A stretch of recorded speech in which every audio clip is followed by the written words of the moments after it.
Alô, bom dia, você está no canal Professor Belém nesta segunda-feira, dia 24 de abril de 2023, sejam todos bem-vindos.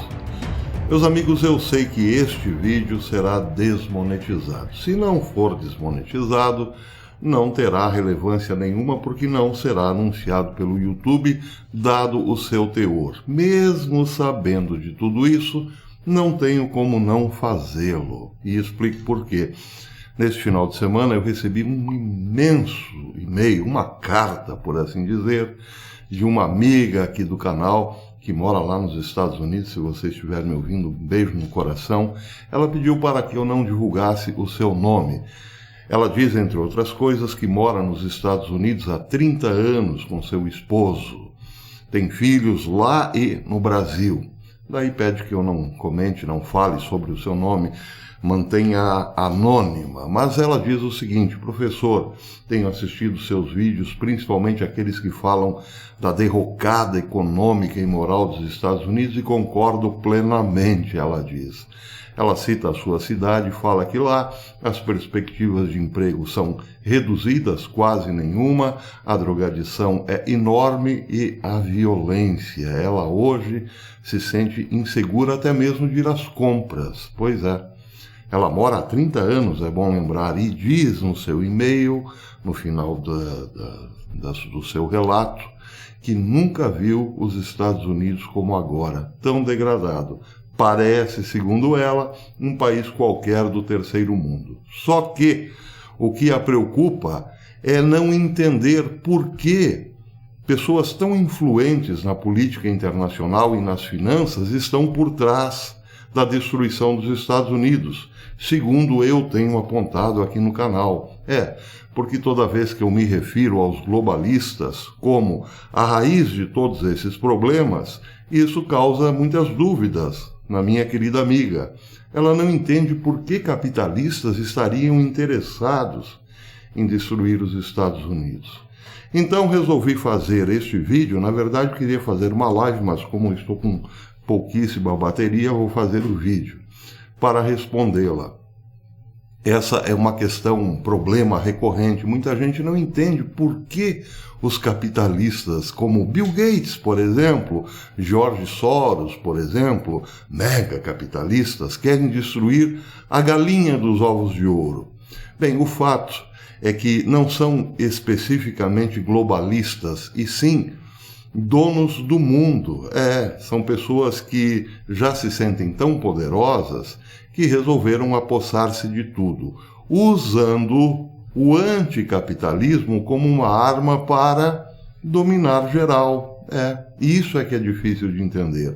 Os megacapitalistas financiaram um sistema anticapitalista para depois transformá-lo numa grande fazenda cujos administradores são pouquíssimos, e é aí que entram os globalistas.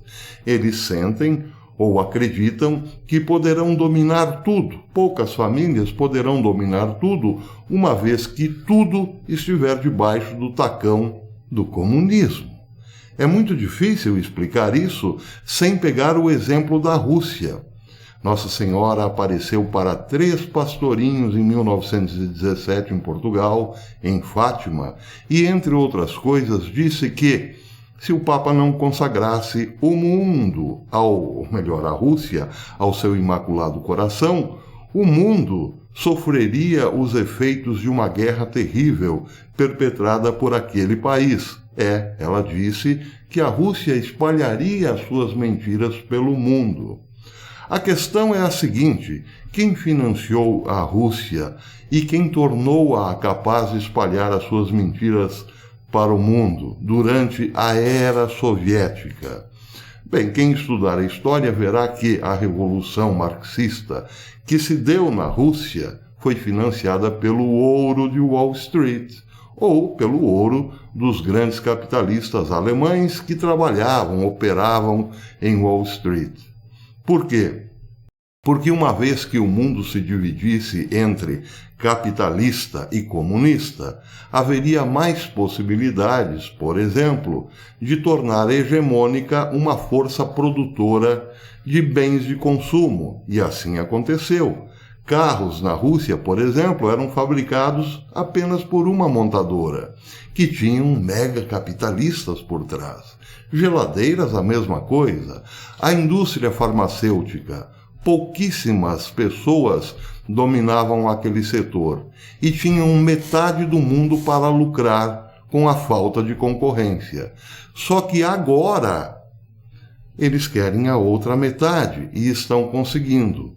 Uma vez que já estabeleceram um domínio quase que absoluto nos países não mais alinhados com o Ocidente, querem agora engolfar todo o Ocidente, ou principalmente Estados Unidos, Europa, Canadá e Nova Zelândia e também Austrália. Bem, uma vez que esse eixo for dominado totalmente, parece que estamos muito próximos disso, teremos sim, evidentemente, um governo global. E tudo isso começou, como profetizou Nossa Senhora, ao espalhar dos erros pela Rússia, que se tornava comunista a partir daquela década de 1910. Pois é, em 1917, depois da Revolução Russa, começaram então os grandes problemas.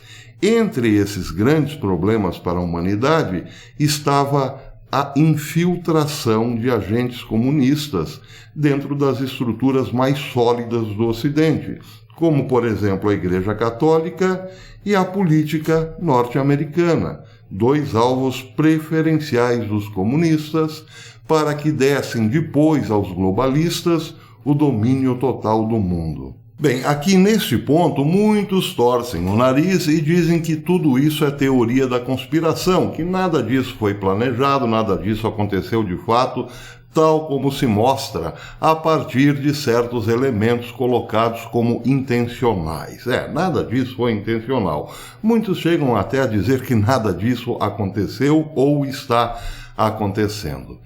Bem, por conta desses comentários e desta visão um tanto quanto míope em relação à realidade, eu resolvi fazer este vídeo em duas partes. Nesta parte eu vou fazer uma introdução mostrando que tudo o que acontece no mundo hoje foi planejado com muita antecedência e comunicado ao mundo. Aqui, claro, eu preciso fazer um parênteses. Precisamos colocar a década de 1960 como o ponto-chave para a compreensão de tudo o que aconteceu na história depois de 1965, quando foi encerrado o Concílio Vaticano II. Em 1961, no final de 1961, foi convocado um concílio pastoral, chamado Concílio Vaticano II. No final de 62, começou efetivamente o concílio, e no final de 1965, o concílio foi encerrado. Bem, quando o concílio terminou, uma coisa ficou muito clara: a Igreja Católica não condenaria o comunismo, como de fato não condenou.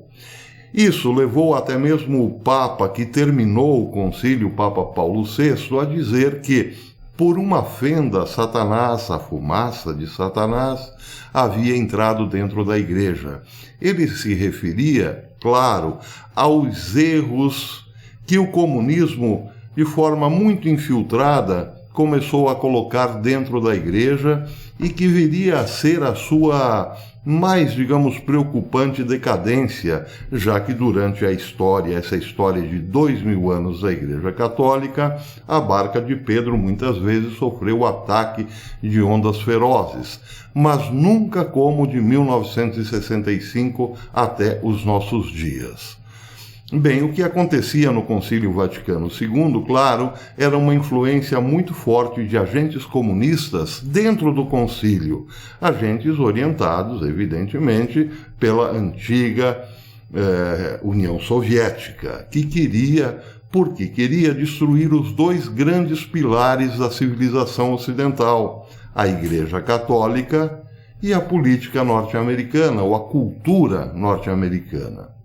Bem, esse é só um aspecto, mas o outro aspecto mais relevante é que em 1961, antes do Concílio Vaticano II ser convocado, o Partido Comunista da Rússia, da União Soviética, publicou 45 pontos de uma doutrina que visava o domínio total do mundo.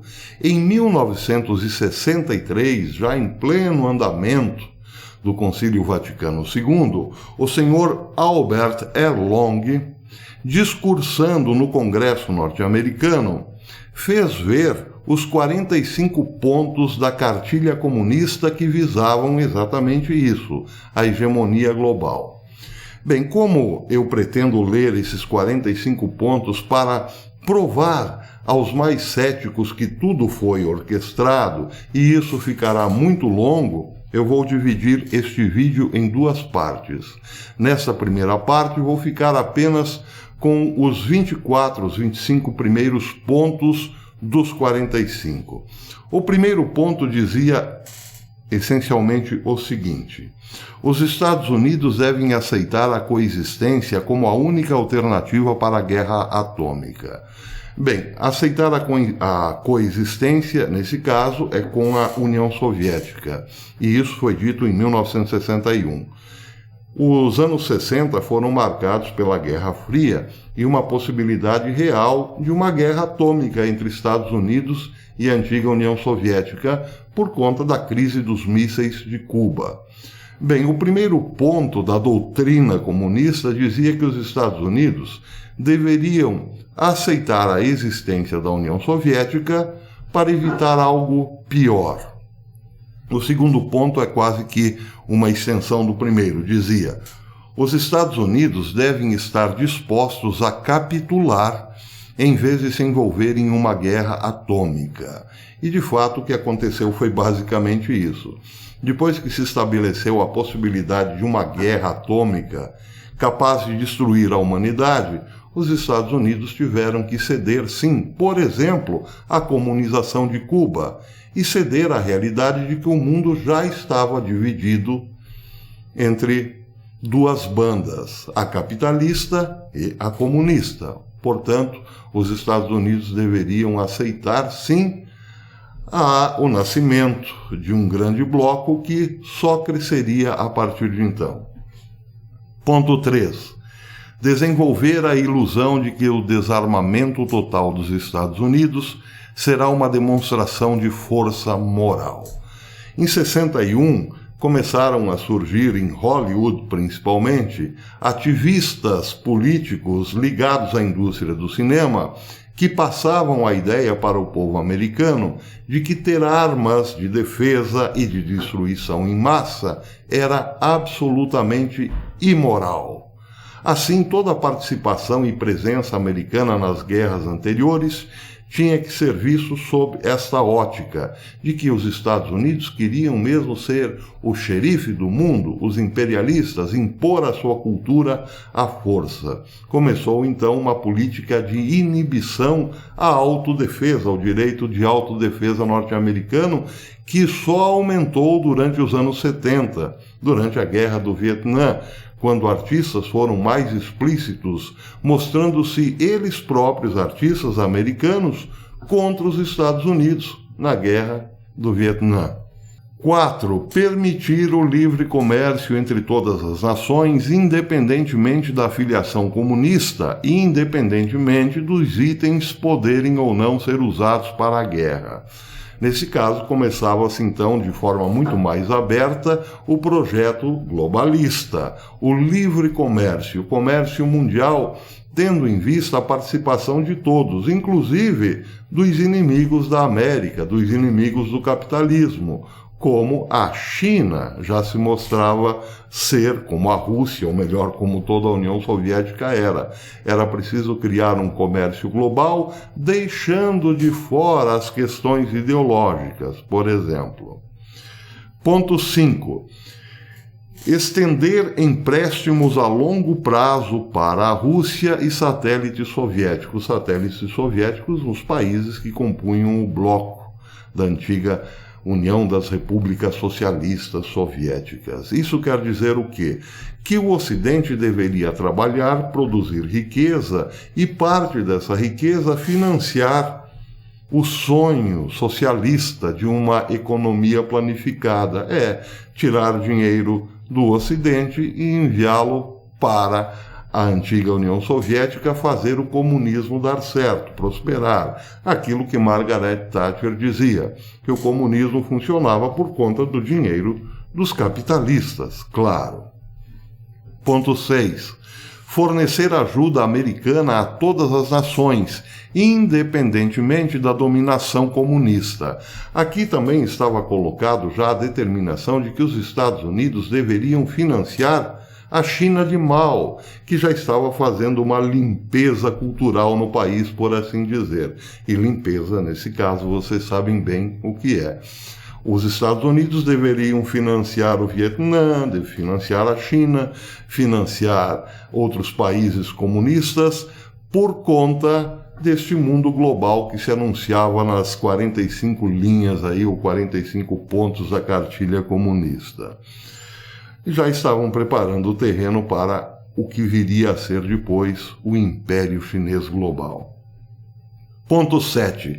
Conceder reconhecimento da China Vermelha e admissão da China Vermelha na ONU. Isso no momento em que Mao espalhava o seu terror por toda a China. Era preciso aceitar aquilo de boa e colocá-la, claro, nas Nações Unidas, mas também com um poder decisivo, um poder de veto. 8. Estabelecer a Alemanha Oriental e Ocidental como estados separados, apesar da promessa de Khrushchev, em 55, de resolver a questão da Alemanha por meio de eleições livres, sob a supervisão da ONU, o que de fato não foi feito. As Alemanhas foram separadas, sim, e como um símbolo dessa separação, o Muro de Berlim, como todos nós conhecemos. Tudo isso, dessa cartilha de 45 pontos, se realizou na história, como vocês verão ao final. Ponto 9. Prolongar as conferências para proibir os testes atômicos, porque os Estados Unidos concordaram em suspender os testes enquanto as negociações estiverem em andamento. Enquanto isso, o lado soviético poderia tranquilamente desenvolver todos os seus testes sem muito problema. Ponto 10. Permitir a representação individual de todos os satélites soviéticos na ONU, que de fato foi feito. Os satélites soviéticos eram os países menores que a Rússia, evidentemente, que compunham o bloco. Era um bloco, mas dentro da ONU cada país tinha um peso próprio, cada país do bloco soviético, o que tornou o comunismo predominante, o hegemônico, na ONU desde aquela época. Ponto 11. Promover a ONU como única esperança para a humanidade.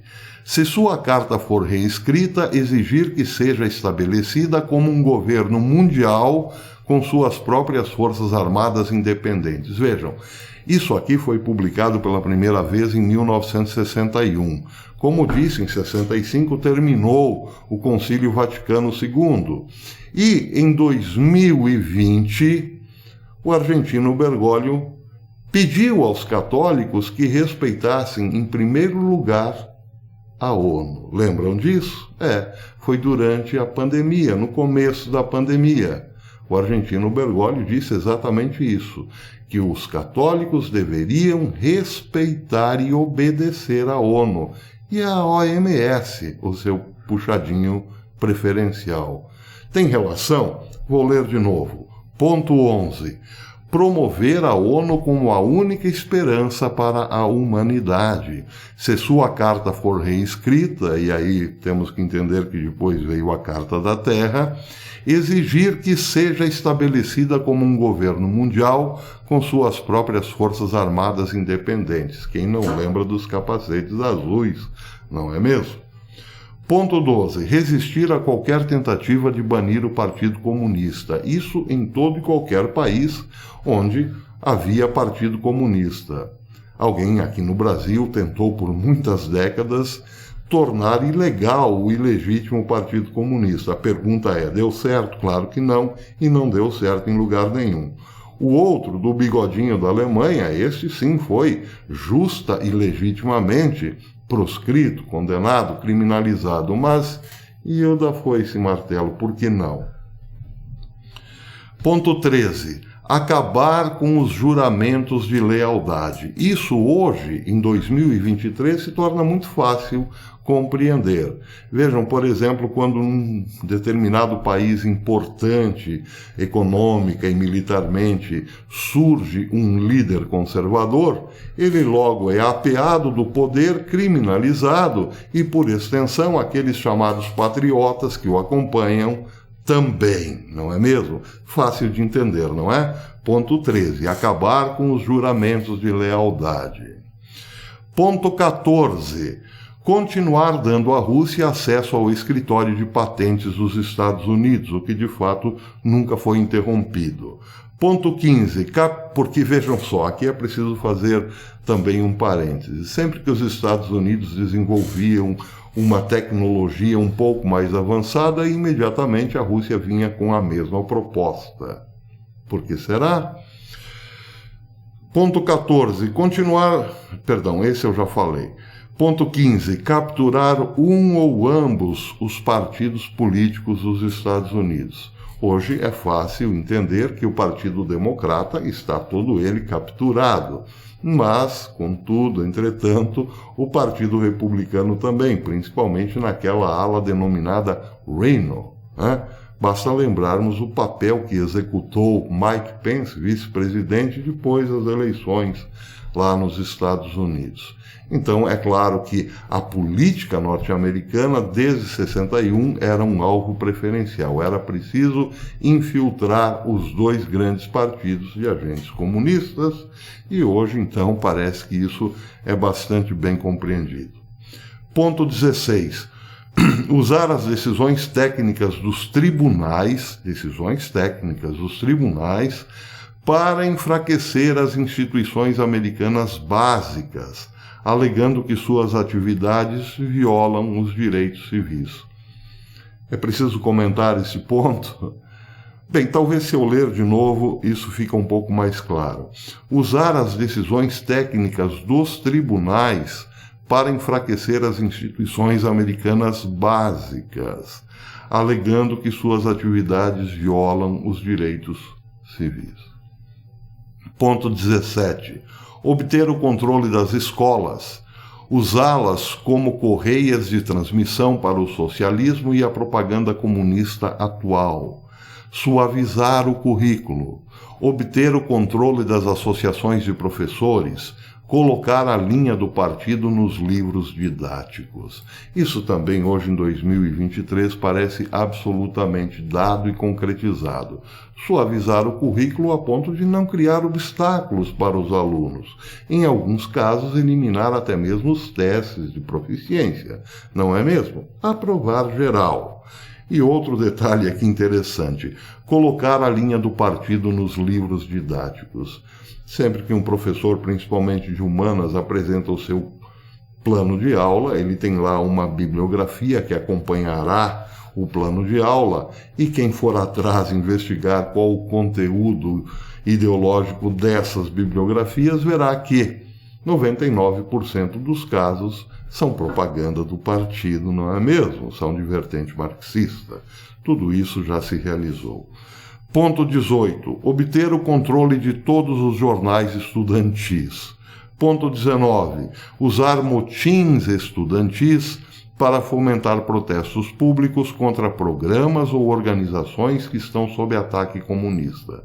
Sempre que um órgão do partido, por assim dizer, está sob ataque, surgem grupos como Antifas, Black Lives Matter, entre outros, que têm a sua raiz nas universidades. Tudo isso também se concretizou de modo impressionante, não é mesmo? Ponto 20. Infiltrar-se na imprensa, assumir o controle das atribuições de resenhas de livros, redações editoriais e cargos de formulação de políticas. Só faltou dizer aqui, colocar tudo isso também dentro do YouTube, não é mesmo? Ponto 21. Obter o controle de posições chaves em rádio, TVs e filmes. Ponto 22. Continuar desacreditando a cultura americana, degradando todas as formas de expressão artísticas. Uma célula comunista americana foi instruída a eliminar todas as boas esculturas de parques e edifícios, substituindo-as por formas desformes, desajeitadas e sem sentido. Eu, no próximo vídeo, na parte 2 desse vídeo, vou comentar esse item, o item 22. Ponto 23. Controle crítico de arte e diretores de museus de arte. Já estava então dado o sinal verde para a cultura do cancelamento, a ponto de que diretores, curadores, enfim, criadores de conteúdo, para não serem cancelados, acabassem produzindo ou dando vazão apenas para o feio, o grotesco, o malicioso, o pornográfico e assim por diante. O péssimo humor, tudo isso parece também já se realizou plenamente. Nosso plano é promover a feiura, a arte repulsiva e sem sentido. Claro, uma mudança total de paradigmas, tendo em vista que o principal inimigo de todo este arcabouço de instruções era evidentemente, o cristianismo e também a Constituição americana fundamentada no direito à liberdade individual. A mudança, a inversão de paradigmas. O belo se tornaria feio e o feio se tornaria belo. Ponto 24. Eliminar todas as leis que regem a obscenidade, chamando-as de censura, e uma violação da liberdade de expressão e da liberdade de imprensa. Se você hoje encontrar um sujeito promovendo o distúrbio dentro de uma igreja, por exemplo, numa clara violação ao direito a culto, isso é censura. Se você criticar alguém urinando sobre a palavra de Deus, a Bíblia, isso é censura. Não pode. Agora, por outro lado, você pode sim combater com toda a legitimidade um conservador, por exemplo, usando um texto bíblico para fundamentar o imoral, o pecado e assim por diante. Entenderam a inversão? Ponto 25. Quebrar os padrões culturais de modernidade promovendo pornografia e obscenidade em livros, revistas, filmes, rádio e TV. Bem, eu vou ficar aqui no ponto 24 e no próximo vídeo eu retomo do ponto 25 em diante. Tudo isso, repito, para responder àqueles que dizem: não, tudo isso é teoria da conspiração.